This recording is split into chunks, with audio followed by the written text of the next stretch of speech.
வணக்கம். 2025ஆம் வருடம் உலக பொருளாதாரம் பத்தி நாம எதிர்பார்த்தது ஒண்ணு, ஆனா நடந்தது அது பம்பரமா வேற. ஆமா. சில ஸ்ட்ரானங்கள் எதிர்பாராத லாபம், சில பெரிய சக்திகளுக்கு பெரிய சரிவு. டொனால்ட் ட்ரம்ப் மறுபடியும் ஆட்சிக்கு வந்ததுக்கு அப்புறம் இந்த முழு வருஷமும் ஒரு சூறாவளி மாதிரி தான் இருந்திருக்கு. இந்த வருஷத்தோட பொருளாதார ஏற்ற இறக்கங்களை நம்ம கொஞ்சம் விரிவாக பார்க்கலாம். எது மேல போச்சு, ஏன் போச்சு, எது கீழே விழுந்துச்சு, அதுக்கு என்ன காரணம்னு ரொம்ப எளிமையா புரிஞ்சுக்க முயற்சி பண்ணலாம். நிச்சயமா. இந்த வருஷத்தை மாற்றங்களின் வருஷம், ஆச்சரியங்களின் வருஷம் அப்படின்னே சொல்லலாம். ட்ரம்போட அதிரடியான வர்த்தக கொள்கைகளால சந்தை ஒரு பெரிய சரிவை சந்திக்கணும்னு தான் எல்லாரும் நினைச்சாங்க. ஆமா, அதுதான் பொதுவான கணிப்பா இருந்துச்சு. ஆனா பாருங்க, உலக பங்குச் சந்தைகள் 21% வளர்ச்சி அடைஞ்சிருக்கு. இதுவே ஒரு பெரிய ஆச்சரியம்தான். இந்த மாற்றங்களுக்கு பின்னாடி இருக்கிற அரசியல், பொருளாதார காரணிகளை பத்தி தான் நாம இன்னைக்கு பார்க்க போறோம். சரி, முதல்ல ட்ரம்ப் விஷயத்துக்கே வருவோம். அவரோட அந்த விடுதலை நாள் வரி விதிப்பு கொள்கைகள், அது ஏப்ரல் மாசம் சந்தையில் ஒரு சின்ன பீதிய கலப்புச்சு. ஆமா, ஒரு சின்ன தடுமாற்றம் இருந்துச்சு. ஆனா அதுக்கப்புறம் சந்தை மீண்டும் வந்துருச்சு. இது எப்படி சாத்தியமாச்சு? ஒரு பெரிய சரிவு வரும்னு தானே எல்லாரும் சொன்னாங்க. இதுல ஒரு சுவாரஸ்யமான மறைமுகமான தொடர்பு இருக்கு. ட்ரம்ப் ஐரோப்பாவுக்கு அமெரிக்கா கொடுத்துட்டு இருந்த ராணுவ பாதுகாப்பை குறைக்க போறதா தொடர்ந்து சமிகை கொடுத்துட்டே இருந்தார். ஆமா, நேட்டோ நிதியில இன்னும் அதிக பணம் போடணும்னு சொல்லிட்டே இருந்தாரு. சரியா சொன்னீங்க. இதனால ஐரோப்பிய நாடுகள் என்ன பண்ணாங்கன்னா, தங்களோட ராணுவத்தை வலுப்படுத்த வேண்டிய கட்டாயத்துக்கு தள்ளப்பட்டாங்க. ஓகே, அவங்க பாதுகாப்புக்காக அவங்க செலவு செய்ய ஆரம்பிச்சாங்க. ஆமா, இதோட விளைவா ஐரோப்பிய ஆயுத தயாரிப்பு நிறுவனங்களோட பங்குகள் கிடுகிடுன்னு ஏற ஆரம்பிச்சது. சராசரியா ஒரு 55% அதிகரிச்சது. 55%? ஆமா, இவன் ஐரோப்பிய பங்குகளுக்கும் ஒரு பெரிய ஊக்கத்தை கொடுத்துச்சு. சொல்லப்போனா 1997க்கு அப்புறம் இதான் அவங்களோட சிறந்த வருஷம். அப்போ ஒரு நாட்டின் பாதுகாப்பு கொள்கை இன்னொரு கண்டத்தோட பொருளாதாரத்தையே மாத்தி அமைச்சிருக்கு. ரொம்ப சுவாரஸ்யமா இருக்கு.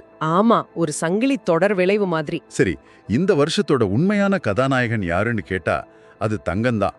கிட்டத்தட்ட 70% விலை ஏறி இருக்கு. 1979ல நடந்த எண்ணெய் நெருக்கடிக்கு பிறகு தங்கத்தோட மிகப்பெரிய வளர்ச்சி இதுதான். இது மட்டும் இல்லாம வெள்ளி 165%, பிளாட்டினம் 145% உயர்ந்திருக்கு. ஆமா, உலகத்துல ஒரு நிலையற்ற தன்மை வரும்போது முதலீட்டாளர்கள் பாதுகாப்பான இடங்களை தேடி ஓடுவாங்க.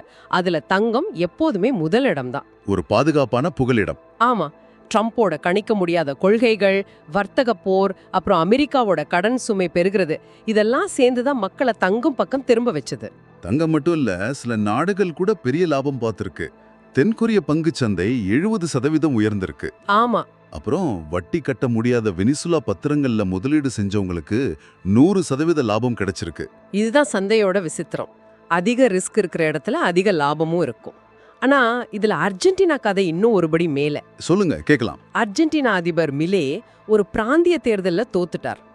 உடனே அவங்க சந்தை பயங்கரமா சரிஞ்சிட்டு. ஓகே.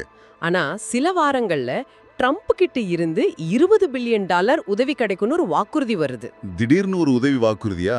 ஆமா, அந்த ஒரு செய்தி வந்ததும் மிலே தேசிய இடைத்தேர்தல பெரிய வெற்றி பெற்றார். அர்ஜென்டினா சந்தை எங்கேயோ போயிடுச்சு. இது உலக அரசியல் எப்படி நேரடியா சந்தைகளை பாதிக்குதுங்கிறதுக்கு ஒரு நல்ல உதாரணம். ஒரு பக்கம் தங்கம் விலை ஏறிட்டு இருக்கும்போது அமெரிக்க டாலரோட மதிப்பு கிட்டத்தட்ட 10% சரிஞ்சிருக்கு. இது உலக நாணய சந்தையில என்ன மாதிரியான தாக்கத்தை ஏற்படுத்துச்சு? டாலர் பலவீனமாகிறது பொதுவா மத்த நாணயங்களுக்கு நல்லது. யூரோவும் ஸ்விஸ் பிராங்கும் 14%க்கு மேல வலுவடைஞ்சிருக்கு. ஆனா எல்லாத்தையும் விட ஆச்சரியம் ரஷ்யா ரூபிள்னு நினைக்கிறேன். நிச்சயமா, ரஷ்யா ரூபல் 40% உயர்ந்தது. 40%? உக்ரைன் போர் இன்னும் முடியல, ரஷ்யா மேல பல தடைகள் இருக்கு. அப்படி இருக்கும்போது இது எப்படி சாத்தியம்? இதுக்கு காரணம் தற்செயலான அரசியல். ட்ரம்ப் மறுபடியும் ரஷ்ய அதிபர் புடினுடன் பேச்சுவார்த்தை நடத்த ஆரம்பிச்சார். அந்த ஒரு நம்பிக்கையில தான் ரூபல் மதிப்பு உயர்ந்தது. ஓஹோ. இது மட்டும் இல்லாம கானா, போலந்து, மெக்சிகோ, பிரேசில் போன்ற வளரும் நாடுகளோட நாணயங்களும் நல்ல வளர்ச்சி கண்டிருக்கு. கிட்டத்தட்ட 14 வருஷமா பலவீனமா இருந்த இந்த நாடுகளோட நாணயங்களுக்கு இது ஒரு திருப்பு முனையா அமைஞ்சிருக்கு. அப்ப வெற்றியாளர்கள் ஒரு பக்கம்னா, இந்த வருஷம் நஷ்டமடைஞ்சவங்க யாரு? எண்ணெய் விலை கிட்டத்தட்ட 17% குறைஞ்சிருக்கு. அது ஆச்சரியமா இருக்கு. பொருளாதாரம் வளரும் போது என்ன விலையும் ஏறுமே. ஆமா, ஆனா இந்த முறை அப்படி நடக்கல. ஆனா எல்லாரையும் ஆச்சரியப்படுத்தினது பிட்காயின் தான். ஆமா, அக்டோபர் மாசம் $1,25,000 வரைக்கும் போய் வரலாறு படைச்சுது. அதுக்கப்புறம் என்னாச்சு? அதுக்கப்புறம் ஒரு பெரிய சரிவு. ஏறின வேகத்துல இறங்க ஆரம்பிச்சு இப்போ வருஷ இறுதியில 7% நஷ்டத்துல நிக்குது. அப்போ டிஜிட்டல் தங்கம்ன்ற வாதத்துக்கு ஒரு திருச்சடி. ஆமா, நிலையற்ற தன்மை வரும்போது மக்கள் ஆயிரக்கணக்கான வருஷமா நம்புற தங்கத்தை நோக்கி போறாங்களே தவிர 10 வருஷமா இருக்கிற ஒரு டிஜிட்டல் நாணயத்தை நம்பி போக தயங்குறாங்கன்னு இது காட்டுது. மேலோட்டமா பார்க்கும்போது இந்த ஏற்ற இறக்கங்கள் தெரியுது. ஆனா இது எல்லாத்துக்கும் பின்னாடி இருக்கிற முக்கியமான காரணிகள் என்ன? 2 முக்கியமான விஷயங்கள் இருக்கு. ஒன்னு கடன், இன்னொன்னு செயற்கை நுண்ணறிவு, அதாவது AI. ஓகே. ட்ரம்போட பெரிய செலவு திட்டங்களால அமெரிக்காவின் நீண்ட கால கடன் பத்திரங்களோட வட்டி விகிதம் 2007க்கு பிறகு இல்லாத அளவுக்கு உயர்ந்தது. ஒரு நிமிஷம், இந்த வட்டி விகிதம் ஏறுறது ஏன் ஒரு பெரிய விஷயம்? இது ரொம்ப முக்கியமான கேள்வி. இந்த வட்டி விகிதம் தான் உலகத்துல மத்த எல்லா கடன்களுக்கும் ஒரு அளவுகோல் மாதிரி. இது ஏறினா நீங்க வீடு வாங்குற கடனோட வட்டியில இருந்து ஒரு பெரிய நிறுவனம் தொழிற்சாலை கட்ட வாங்குற கடன் வரைக்கும் எல்லாத்துக்கும் வட்டி அதிகமாகும். அப்போ பொருளாதாரம் மெதுவாகும். சரியா சொன்னீங்க. அதனாலதான் உலக பொருளாதாரத்துல ஒரு வித பதற்றம் உருவாகுது. சரி, அரசாங்கத்தோட கடன் சுமை புரியுது. இதுல செயற்கை நுண்ணறிவு, அதாவது AI எப்படி ஒரு பங்கு வகிக்குது? இங்கதான் விஷயமே இருக்கு. பெரிய தொழில்நுட்ப நிறுவனங்கள் AI தொழில்நுட்பத்துக்காக 50 கோடி பணத்தை கடன் வாங்கி முதலீடு செய்றாங்க. எவ்வளவு இருக்கும் அது? இந்த வருஷம் மட்டும் கிட்டத்தட்ட $400 பில்லியன் செலவு செஞ்சிருக்காங்க. அடுத்த வருஷம் இது $530 பில்லியன் இருக்கும்னு கணிக்கிறாங்க. அப்ப அரசாங்கமும் கடன் வாங்குது, பெரிய டெக் நிறுவனங்களும் கடன் வாங்குது. ஆமா, 2 பேருமே ஒரே இடத்துல கடன் வாங்க போட்டியிடுறாங்க. அப்படி போட்டியிடும்போது வட்டி விகிதம் ஏறும். இது ஒரு கண்ணுக்கு தெரியாத சுழற்சி.